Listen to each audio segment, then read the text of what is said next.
Hey everybody, Warren Martin here, and welcome to your next course. I got our scenery up, and this being a new term here, but all of you have all been in courses together before, so I don't see any unfamiliar names. So, as you know, I do these videos every week. I try to keep them short.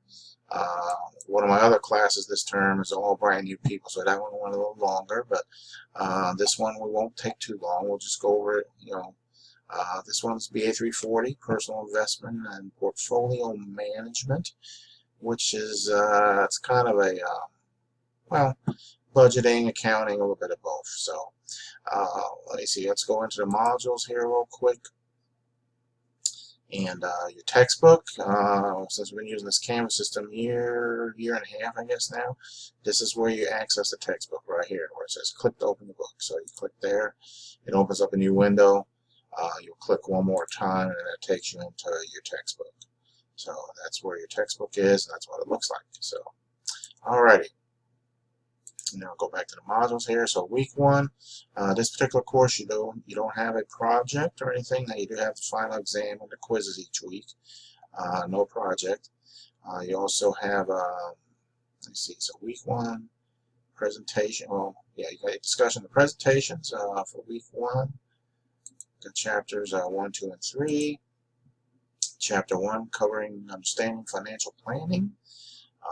And like I tell you all, those of you who've been with me a while, I tell you, you got to look at these slides more than once. You got to absorb them, go over them. So, and then you also need to read the text. Chapter 2 has to do with financial statements and budgets.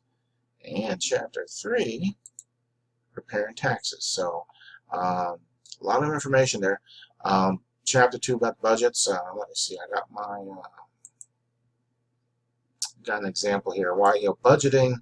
Again, depending on what you're going to be doing in the future or where you're at now, where you're doing your own business or somebody else, and you get to certain positions, you have to do budgets. So depending on what you're looking at, I got an example here from when I had some stores, Donald Pizza stores, on a budget. One of the things I talk about businesses, for the most part, don't think in dollars. I know it sounds kind of weird when people talk about money. And you see, sometimes you'll see political arguments going on about company A or B, making all this money.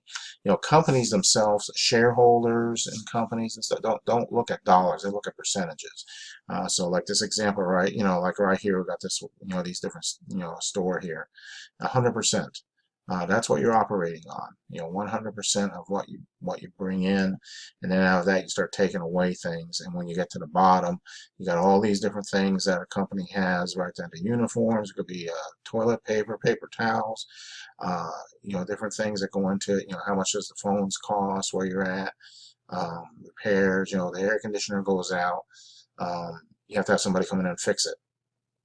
So all these different things can accumulate, and when you get down to the bottom, you come up with a percentage that you're over or under.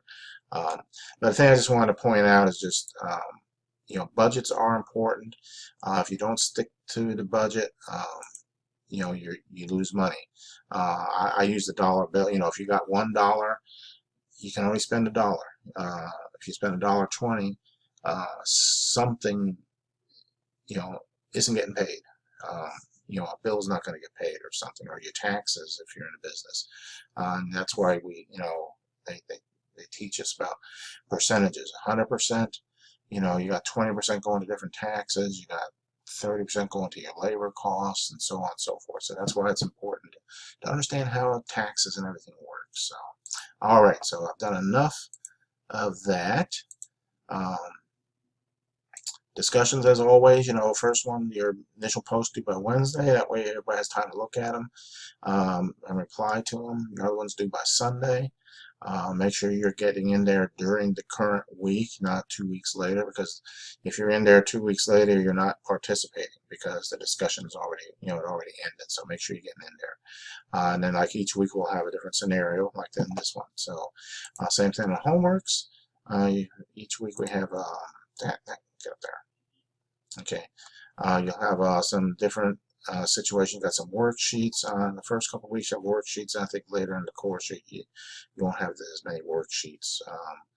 So again, you make sure you scroll down so you get everything, because like if you were just looking at this, you'd miss half of it. You need to scroll down, see the other part there. So all right, and then yeah, discussion, PowerPoints, and assignments. So that's all of that.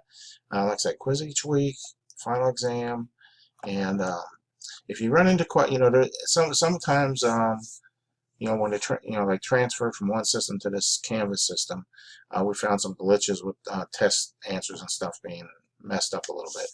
If you run across anything that hey, you actually really it might be wrong, and you've seen it in the slide, it says here that it's supposed to be this and not that.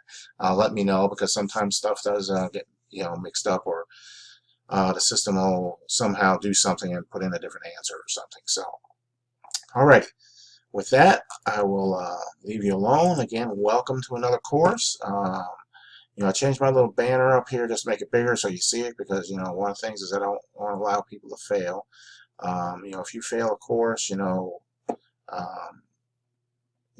shouldn't happen.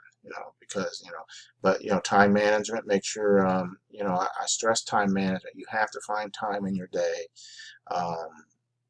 every day, not on a Sunday night, to do schoolwork.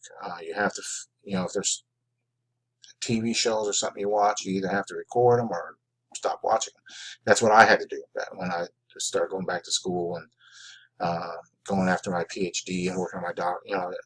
There's things you have to give up, and because and you just need to make it part of your life instead of something extra. School is not something extra you're doing. This is part of what you do every day. Just like if you're a coffee drinker, or if you got kids and you take care of your kids every day, school is just like that. And that's what your attitude needs to be. That way you can be successful at it. So, all right. With that, I'm going to let you go, except for the test question. You all know about the test question. So here's the test question for this week. So you all know about my 3.5-year-old grandkid that I watch every week. So there you go. All right, everybody. Have a great week. Get in touch if you need anything, and that'll do it. Take care.